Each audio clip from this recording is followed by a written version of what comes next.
नमस्कार दोस्तों, इस वक्त की बिग ब्रेकिंग न्यूज़ अपडेट में आपका बहुत बहुत स्वागत है। खबर में आगे बढ़ने से पहले अगर आप भी खुल के भारतीय जनता पार्टी और पीएम मोदी का समर्थन करते हैं तो आप अभी इस वीडियो को लाइक कीजिए और इस लाल बटन को दबा के इस चैनल को फ्री में सब्सक्राइब करके घंटी जरूर बजाइएगा। उत्तर प्रदेश चुनाव से जुड़ी है बड़ी खबर।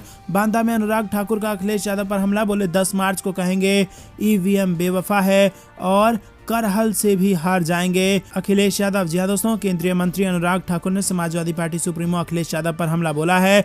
10 मार्च को अखिलेश यादव कहेंगे कि ईवीएम खराब थी। रविवार को यूपी में तीसरे चरण के लिए वोट डाले गए जिसमें करहल विधानसभा सीट भी शामिल है और इस पर अखिलेश यादव सपा से प्रत्याशी हैं। उनके सामने बीजेपी के केंद्रीय मंत्री एसपी सिंह बघेल को उतारा गया है।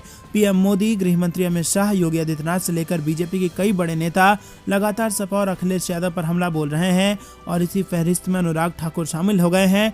उन्होंने कहा कि अखिलेश यादव 7 चरणों के बाद 100 का आंकड़ा भी नहीं छू पाएंगे और 10 मार्च को वो कहेंगे कि ईवीएम खराब थी। वो करहल से भी चुनाव हार जाएंगे और सपा की गुंडाराज, माफिया राज और आतंकियों से रिश्ते को जनता कभी स्वीकार नहीं करेगी। रविवार को उत्तर प्रदेश विधानसभा चुनाव के तीसरे चरण के तहत राज्य के 16 जिलों में 59 विधानसभा सीटों के लिए मतदान हुआ था। रुक करते हैं अगली बड़ी खबर की तरफ। लखनऊ से लखीमपुर तक चौथे चरण में रायबरेली सहित 9 जिलों की 60 सीटों पर जबरदस्त संग्राम। जी हां दोस्तों, यूपी विधानसभा चुनाव की 3 चरणों की 172 सीटों पर वोटिंग समाप्त हो चुकी है। चौथे चरण में 9 जिलों की 60 सीटें हैं जहां चुनाव प्रचार सोमवार को शाम 5 बजे थम जाएगा। इस चरण में रुहेलखंड से लेकर तराई बेल्ट और अवध क्षेत्र के 9 जिलों की 60 सीटों पर 624 उम्मीदवार मैदान में हैं। यहां पर बुधवार को वोटिंग होनी है और इस फेज में लखनऊ और गांधी परिवार के गढ़ माने जाने वाली रायबरेली की सीटें शामिल हैं, जिसके चलते ये चरण सियासी तौर पर काफी अहम माना जा रहा है। अवध इलाके के पिछले 2 विधानसभा चुनावों के नतीजे देखने पर पता चलता है कि यहाँ के चुनाव में हवा के रुख का काफी असर रहता है और अवध के आशीर्वाद से सरकार बन जाती है। इस बार किसी भी बड़े राजनीतिक दलों में गठबंधन न होने की वजह से सभी पार्टियां अलग अलग दमखम दिखा रही हैं। दोस्तों, रुक करते हैं अगली बड़ी खबर की तरफ। मुख्यमंत्री योगी आदित्यनाथ का बड़ा आरोप, कहा अखिलेश बताएं क्यों वापस लिए थे आतंकियों के ऊपर से मुकदमे। जी हां दोस्तों, हरदोई में पार्टी प्रत्याशी के लिए जनसभा को संबोधित करने पहुंचे मुख्यमंत्री योगी आदित्यनाथ ने सपा पर खूब निशाना साधा। शाहबाद की जनसभा में मुख्यमंत्री बोले कि पहले ये पैसा इनके इत्र वाले मित्र के घर चला जाता था। इन्हें शायद पता होना चाहिए कि हमारा बुलडोजर सड़क ही नहीं बनाता, इनके इत्र वाले मित्र जैसे लोगों को ठीक करने का भी काम हमारा बुलडोजर करता है। वहीं मुख्यमंत्री यही नहीं रुके, उन्होंने कहा कि गुजरात में आतंकियों को फांसी की सजा सुनाई गई है तो सपा को बहुत तकलीफ हुई। देश के दुश्मन भी इनके दोस्त हैं। उन्होंने कहा कि क्या अखिलेश यादव प्रदेश की जनता को बताएंगे कि उन्होंने राम मंदिर और सीआरपीएफ कैंप पर हमला करने वाले आतंकवादियों के मुकदमे क्यों वापस लिए। मुख्यमंत्री योगी बोले कि आज मैं इसलिए आपके पास आया हूं कि जब 2012 में समाजवादी पार्टी की सरकार आई थी तो इन्होंने सबसे पहले आतंकवादियों के मुकदमे वापस लिए। 1-2 नहीं बल्कि 1.5 दर्जन आतंकियों के मुकदमे वापस लिए थे। मैं आज समाजवादी पार्टी के मुखिया से पूछना चाहता हूं कि उनको जनता की अदालत में स्पष्टीकरण देना चाहिए कि उन्होंने किस हैसियत से उत्तर प्रदेश और देश की सुरक्षा के लिए घातक बने आतंकियों के मुकदमे को वापस लेने का दुस्साहस किया था। आखिर सपा को आतंकियों से इतनी हमदर्दी क्यों है। दोस्तों, रुक करते हैं अगली बड़ी खबर की तरफ जो कि प्रयागराज से आ रही है। अवैध सुरक्षा घेरे में रहेंगे प्रधानमंत्री, एसपीजी ने सुरक्षा का संभाला मोर्चा। जी हां दोस्तों, प्रधानमंत्री की सुरक्षा के लिए अवैध घेरा बनाया जा रहा है। 2000 से अधिक पुलिसकर्मी सुरक्षा में तैनात रहेंगे। रविवार को एसपीजी के अधिकारी यहां पहुंच गए। आईजी, डीएम और एसएसपी ने एसपीजी अधिकारियों के साथ सभा स्थल का निरीक्षण किया और सुरक्षा के बिंदुओं पर मीटिंग की। प्रधानमंत्री नरेंद्र मोदी की जनसभा सोराव में एलडीसी कॉलेज के मैदान में 24 फरवरी को प्रस्तावित है। रविवार को एसपीजी के अधिकारी हिमांशु गुप्ता अपनी टीम के साथ प्रयागराज पहुंच गए हैं और दिन में आईजी राकेश सिंह, डीएम संजय खत्री और एसएसपी अजय कुमार एसपीजी के अधिकारियों के साथ सभा स्थल पहुंचे और सुरक्षा व्यवस्था का पूरा खाका तैयार किया। प्रधानमंत्री की सुरक्षा कई घेरों में रहेगी। उनके सबसे नजदीक एसपीजी के ही अधिकारी होंगे। अधिकारियों ने सुरक्षा के तमाम बिंदुओं पर विचार विमर्श भी किया है। एसएसपी अजय कुमार ने बताया कि पुलिस अधीक्षक रैंक के 7 अधिकारी, 14 एसएसपी, 56 क्षेत्राधिकारी, 90 इंस्पेक्टर, 156 एसआई और 800 सिपाही और 6 कंपनी पीएसी की ड्यूटी लगाई जाएगी। जरूरत पड़ने पर आरएएफ की भी तैनाती की जाएगी। दोस्तों, रुक करते हैं अगली बड़ी खबर की तरफ।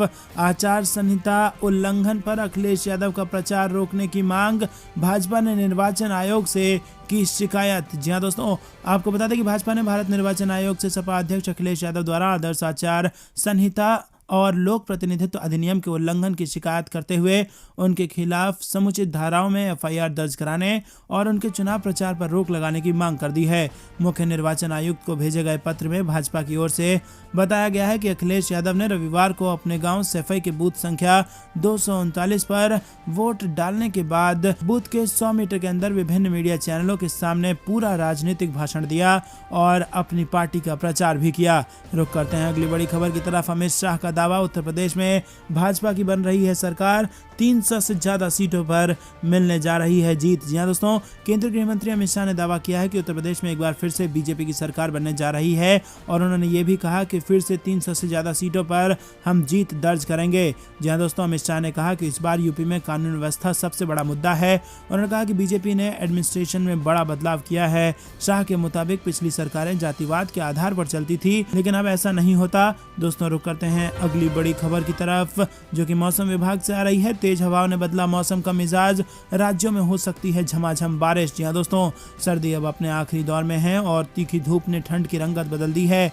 गर्मी अपना असर दिखाने लगी है, लेकिन 2 दिन से दिल्ली और आसपास के इलाके में तेज हवाएं चल रही हैं और इसकी वजह से मौसम में एक बार फिर बदलाव महसूस हो रहा है। इस बीच भारतीय मौसम विभाग ने कहा है कि दिल्ली से सटे कई राज्यों में तेज हवाओं का दौर अभी जारी रहेगा और इसके अलावा कई राज्यों में कुछ जगहों पर बारिश की संभावना भी जताई गई है। मौसम विभाग के मुताबिक अगले 2 दिन में दिल्ली, हरियाणा, पंजाब, चंडीगढ़ और उत्तरी राजस्थान में कुछ स्थानों पर हल्की बारिश हो सकती है। रुक करते हैं अगली बड़ी खबर की तरफ। जल्द से जल्द यूक्रेन छोड़ दे भारतीय छात्र, दूतावास ने जारी की एडवाइजरी। जी हां दोस्तों, यूक्रेन और रूस में जारी तनाव के बीच भारत ने अपने छात्रों के लिए एडवाइजरी जारी कर उन्हें देश छोड़ने को कहा है। भारत ने रविवार को यूक्रेन में रह रहे अपने छात्र और नागरिकों से क्षेत्र में उत्पन्न स्थिति के संबंध में और अनिश्चितता को देखते हुए संकटग्रस्त यूक्रेन को अस्थायी रूप से छोड़ने के लिए कहा है। यूक्रेन में भारतीय दूतावास ने ट्विटर पर लिखा कि सभी भारतीय नागरिक जिनका रुकना आवश्यक नहीं समझा जाता है और सभी भारतीय छात्रों को अस्थायी रूप से यूक्रेन छोड़ने की सलाह दी जाती है। एक व्यवस्थित और समय पर उड़ान भरने के लिए उपलब्ध कमर्शियल उड़ानों और चार्टर उड़ानों का इस्तेमाल यात्रा के लिए किया जा सकता है। दोस्तों, रुक करते हैं अगली बड़ी खबर की तरफ। बदहाली के दलदल में धंस रहा है पाकिस्तान, आवाम से सोने के बिस्कुट उधार लेने के प्रस्ताव पर विचार कर रही है इमरान सरकार। जी हां दोस्तों, प्रधानमंत्री इमरान खान के नेतृत्व वाली सरकार पाकिस्तान के विदेशी मुद्रा भंडार को बढ़ाने के लिए लोगों से सोने के बिस्कुट और बार उधार लेने के प्रस्ताव पर विचार कर रही है। बता दें कि 5 अरब यूएस डॉलर से ज्यादा का कर्ज लेने के बावजूद पाकिस्तान का विदेशी मुद्रा भंडार भारी कमी उसमें आई है और पाकिस्तानी अखबार द एक्सप्रेस ट्रिब्यून ने वित्त मंत्रालय के सूत्रों के हवाले से बताया कि आर्थिक कार्यकारी परिषद में उक्त प्रस्ताव पर चर्चा की गई है। दोस्तों, आपको बता दें कि जबरदस्त दलदल में धंस रहा है पाकिस्तान और अब अपनी ही जनता से फिर लेना पड़ेगा उधार। रुक करते हैं अगली बड़ी खबर की तरफ। जयशंकर का क्वाड को लेकर बड़ा बयान, एशियाई नाटो नहीं है क्वाड, कोई फंसे नहीं, भारतीय विदेश मंत्री ने दुनिया को दिया संदेश। जी हां दोस्तों, भारतीय विदेश मंत्री एस जयशंकर ने क्वाड के एशियाई नाटो होने की धारणा को खारिज करते हुए कहा